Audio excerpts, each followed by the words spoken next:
Hi everyone, I'm Tom. I'm the product manager at UpRate, and I wanted to do a quick demo of how you can mark a contract as not chargeable within UpRate.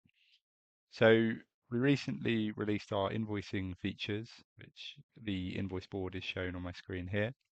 And every time you schedule a worker or an asset onto a contract within the scheduler, so that's what's on screen now.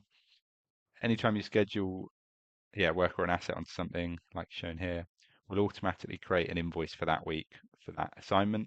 If you schedule more than one person or asset onto the same contract, so Hannah and Alex say were scheduled onto Hinkley Point, we'll create one invoice to cover both of those assignments in one go, assuming that you charge the customer for all together. The trouble is sometimes people have contracts where they don't want invoices created, so you might have sort of temporary contracts or internal only ones that are used for something other than booking and scheduling chargeable work. So like this black one here is an example that this might just be a placeholder that somebody wants to block the week out and they've used the contract for that.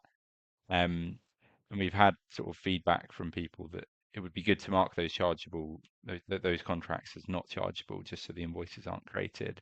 So I'm just going to show you how you would do that. If you go to the assets, the workers, or the timesheets page, you'll see you've got this contracts button at the top right, just here. If you click on that, it will open the contract side panel. You can find your contract, so choose the customer for BT, Peter's Village, for example, and that will open the contract page.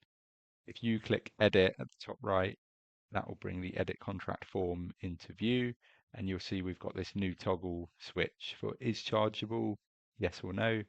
Default is yes for all new contracts. If you come into here and just say click the toggle, mark it as not chargeable, and then save, what that will do is that will tell us that any assignments onto this contract don't need to be charged to the customer. So therefore, we shouldn't automatically create an invoice for it, put it into the invoice board. You will still have an invoice in the background, so if you ever need to recover it and you actually do want to charge for that, you can go to the little button here and say click that, and it will show you the hidden or not chargeable invoices. So I'll just go back a week to find a few weeks to find one that isn't chargeable. So if I come here, you can see next to the icon, we've got a 1. If I click that, you'll see this is the invoice for that week that's been marked as not chargeable. And if I wanted to, I could click make chargeable, and that would then put it back into the board, so onto the to-do list. So there's two ways you can do this. You can go to an individual invoice, so this one here, and you can click this button and say invoice not chargeable. Just confirm that you're sure. That will then put it into that list, and it will just hide it from view and just tell everyone that we don't need an invoice for that job, for that assignment.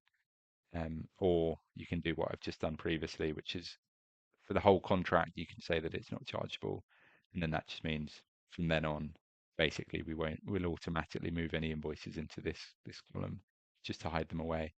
And if I say make chargeable, you'll see that it's put that back in place. So yeah, this should hopefully help you keep your scheduler and your invoicing a bit cleaner, allow you to get rid of any that aren't actually needed on the board. I think that's all. So thanks for listening.